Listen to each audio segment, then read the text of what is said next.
Welcome to the DIY Porsche Guy channel, and today I'm going to show you the 5 most critical things you can do to help maintain your old sports car.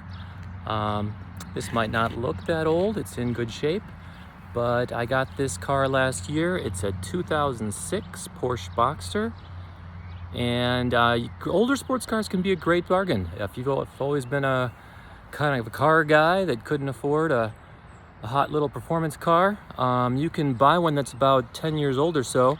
And this one, for instance, I paid about 1/3 of the original price, and it's got about 50,000 miles on it. The first thing I'm going to show you, I'm going to cheat a little bit here because this is not even going to count as part of my list of critical things to maintain. This is just a fun little install that I love so much. When I first got this car, you know, it was about 14 years old, and these gas struts wear out over time.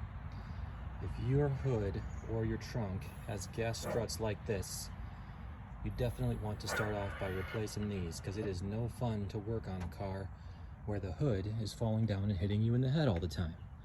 So that was my first change, and you'd be shocked how cheap these things are. They only cost about $20. They've got some little clips on the end that take a flathead screwdriver to pry off, but they're really simple to install. And boom, now this hood is like a new car, and I love it. So, the first critical item that you want to take care of on your old sports car is the transmission. And this car has a manual transmission. If you've got an automatic, it's actually even more crucial that you change the automatic transmission fluid. So let me show you where that would be. Actually, before I get into that, let me just give a quick speech for a second here, and I'm gonna try not to get too ranty, but a lot of service garages and even dealerships will offer a transmission service that includes an entire fluid flush and replace your transmission fluid. You never, ever, ever want to do that service. That is the fastest way to destroy your transmission, is to have the old fluid sucked out of your transmission and completely replaced. That will destroy your transmission quicker than anything else. I'm convinced that dealerships love to do it because they get you back in there in about a year. You need a new car. What you want to do instead is drain what's out of the transmission pan instead, just the little bit of fluid that's in there, and replace it from the top. That way you're not replacing all your fluid at once, and it's much healthier for your transmission. So this car, as you can see here, is a manual 5-speed stick shift. So it does not have automatic transmission fluid, but what it does have instead is gearbox fluid. And that is just as important to change in a car that's, you know, got 10 to 15 years on it. You want to change that fluid too. And that, on this particular car, is down under here. Let's see if I can show this to you here. All right, let me get down. So you see this metal plate right here? That actually needs to be removed to access where the transmission fluid is drained and then replaced. In order to remove that, I'm not going to do this now, but you need to jack up both ends of the rear of the car. You want the rear tires totally off the ground, because when you remove that plate, you also have to remove these rear suspension braces that are way up there. See those metal arms that connect to that plate? Those need to also be removed. So this car is a little, you know, this is a rear-wheel drive car, and it's got a mid-engine. So the transmission is back here behind the engine in the very back of the car. So your transmission might be different depending on your car setup, but this is where it is on a mid-engine Porsche. So once you've removed these suspension braces, and again, you want both sides of the back end of the car jacked up when you remove any major suspension parts like that, because if you don't, then the alignment will be off if the car is on the ground and major suspension parts are removed and replaced. That is a good way to screw up your alignment. So I removed those suspension parts and that plate. There is a drain plug out down there where you can drain out the fluid. Then there's a separate plug that's a little bit higher on the transmission. I can't show it to you now without removing that plate, but it's up there. And that's where you fill the transmission fluid up. And it's actually gearbox fluid. And I did not use the Porsche fluid for that because the Porsche fluid is very expensive. There's a product called Redline. It's also very good. Let me show you that real quick. So this right here is the gear oil I used for the transmission on my car. Again, the number one thing I want to get across here is do not, no matter what your car is, do not buy that transmission fluid flush service from your local shop or from a dealership.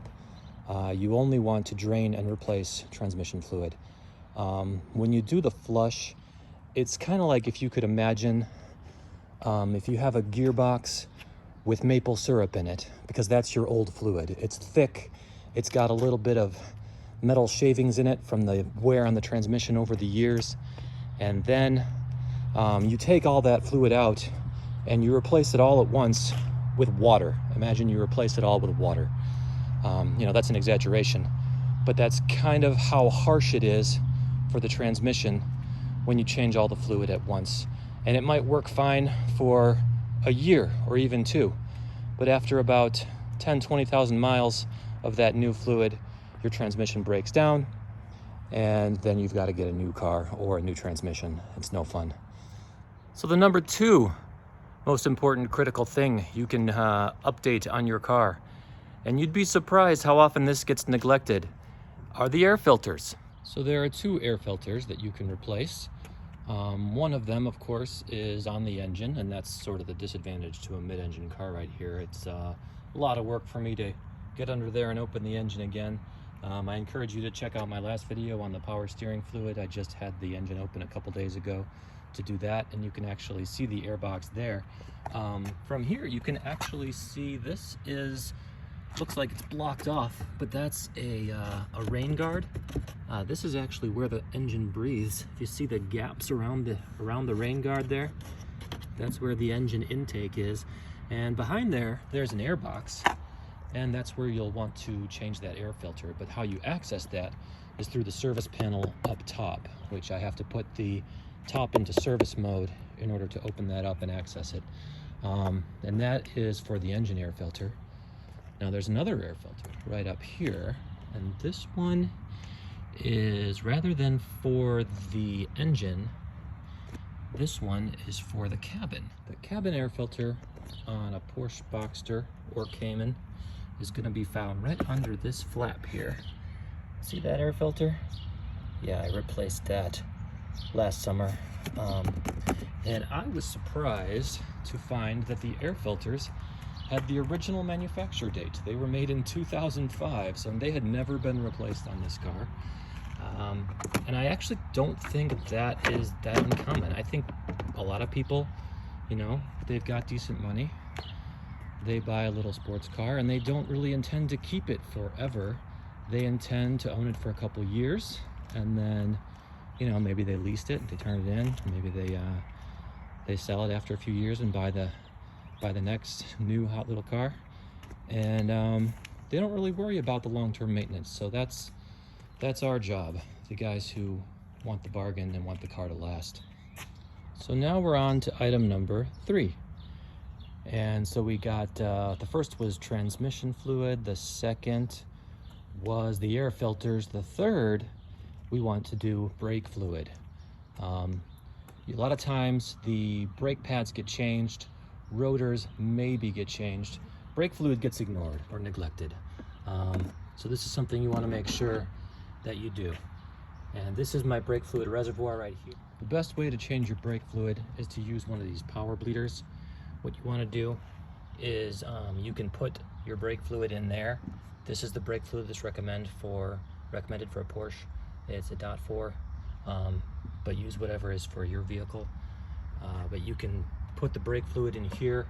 You can connect this to your brake fluid cap, and then you can pressurize it by pumping this up. And then what you want to do, once that is pressurized and you make sure the system is holding pressure, you come around and you want to start on the corner that is farthest from the brake fluid tank. And you know, there are much more detailed videos on this type of process, but I'm just going to give you a quick overview. What you want to do is just find these little nipples here, these little bleed valve thingies, and they look like this on each corner. There, you hook up a little 1/4-inch plastic tube to that, and as long as the system is pressurized, you can, once that is opened with this little nut right here, the fluid will flow out, and you want to just have the fluid flow through the system until all the bubbles are out, and until the fluid, you see the fluid change color a little bit.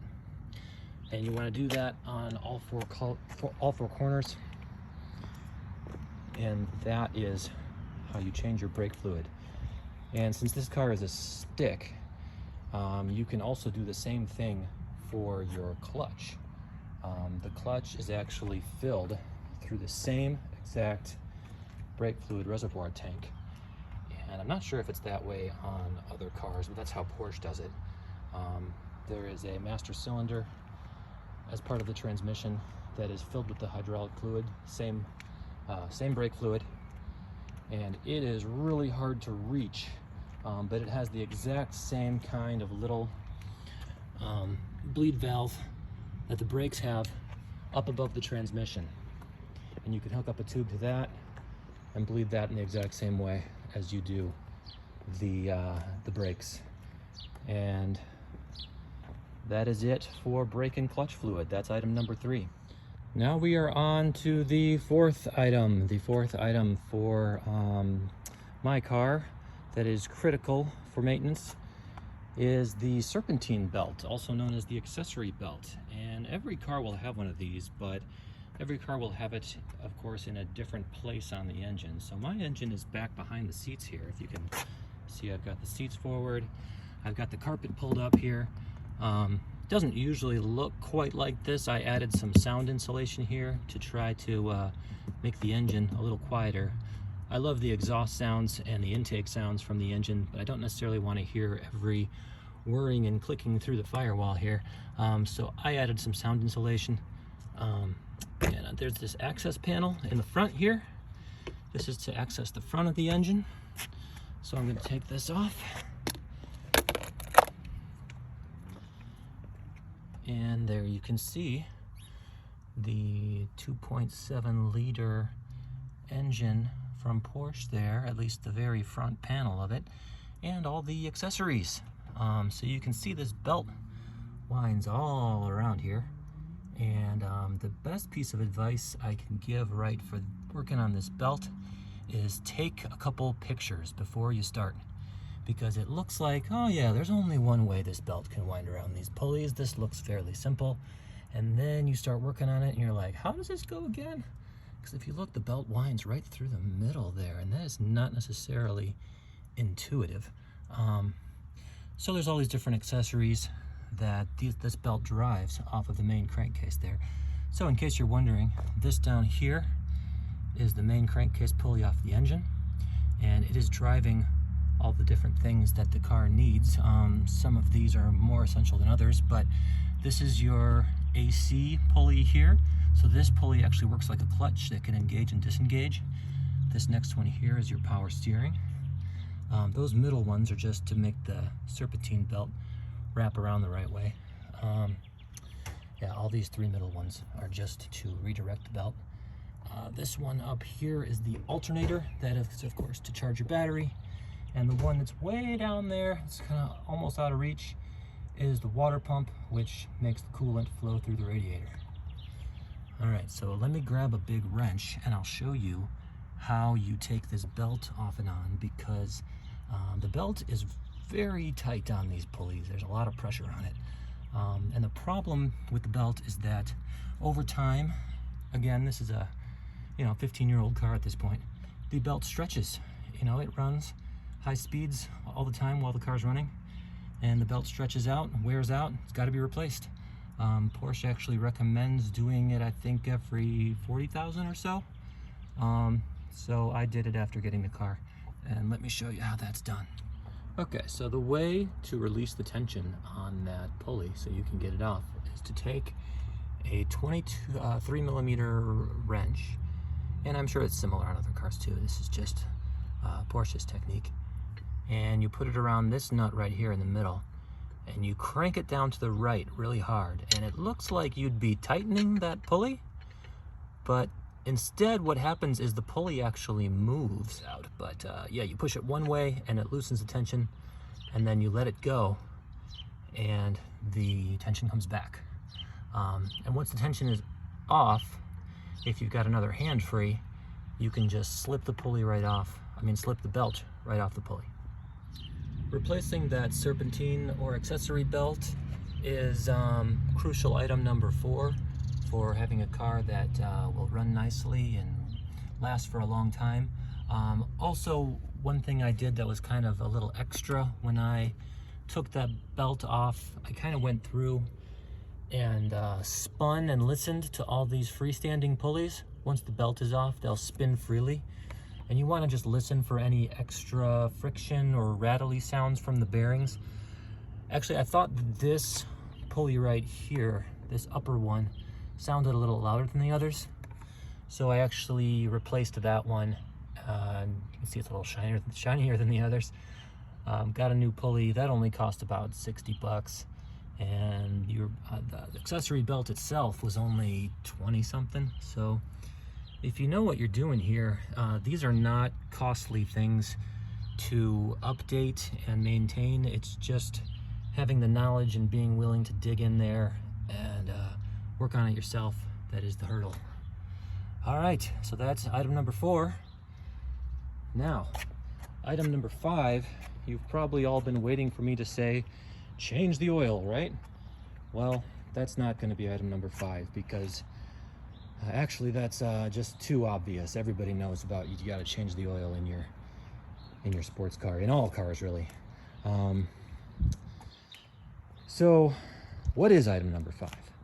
Item 5, I'm going to make tires, because without good quality tires that are not too old, your car will not perform how it's supposed to. Now I'm here in the Midwest, so unfortunately I'm kind of stuck with all-season tires because it gets below 40 degrees far too often to rely on summer tires. If you can get summer tires, I've heard the Michelin PS4s, PS4S are phenomenal. I've got the Continental DWS all-season tires, which are pretty good. They also have, there's a Michelin all-season brand new called the AS4 that I think that's what I would get if I were going to change these. But so here's the difference on a performance car's tires. Normal cars, you worry about tread depth. So if you look here, here's the tread depth. Looks pretty good on these, right? Now on sports cars that you only put a couple thousand miles on a year, usually people kind of, drive these for fun. They don't commute in them every day.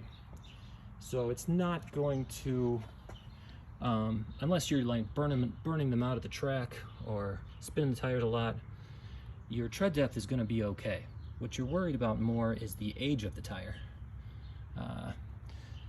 So you want to find on the tires the dot number, and that will tell you actually when the tire was manufactured. So let's see if I can find it, and here it is. It's upside down here. The dot number is this long thing. It's got like a special serial number type thing for the tire, and then the very last 2 digits tell you when it was manufactured. So this was in 2018, so it's a 3-year-old tire. It's still good. So on your performance tires, you really don't want to go more than 5 years. Once a tire is 5 years old, it's worn out. Even if it's got a lot of tread depth, it's ready for replacing just because of the rubber being exposed to oxygen for 5 years. The tire is considered no longer premium performance at that point. Time to get new tires after 5 years. All right, and that is all for my 5 critical items for maintaining your older sports car. I did want to say one quick thing about engine oil on the car. Of course, you want to change your oil regularly. Porsche, for some reason, only recommends changing your oil every 15,000 miles, which I think is ridiculous. I would definitely change it more often than that. I'd say 5,000 miles max, and with the amount of miles most people put on these cars, just do it once a year and that'll be enough. Yeah, they recommend 15,000, and then you bring it into the dealer and they do a big service on it and they tell you, well, it's a special mid-engine vehicle, so it needs all this extra attention, and then they end up charging you $900 for a simple oil change. You don't want to go through that. So you can change the oil yourself. It is totally normal, like any other car. Let me show you. Here we are in the back of the car. I popped the trunk so you can see what it's like in the back here. You've got 2 little places to fill coolant and oil. This is where your oil goes in. It's really no more challenging than a regular car, except it's in the back. And the other thing is there's no dipstick in here. The only way to measure the oil in this car is through the car's computer, which you access through a dashboard menu. So that's a little different, but as far as filling the oil, it goes right there. It's really not difficult. Now the oil comes out just like any other car. Down here, let's see if I can see the oil pan here. And that right there is your oil filter. As you can see, it's easily accessible, even though it's mid-engine. There it is. And this right here, I believe, if I can see what I'm looking at here, is the oil pan. Thanks for watching DIY Porsche Guy. Have a great weekend, everybody. Oh, click the like and subscribe. Adios.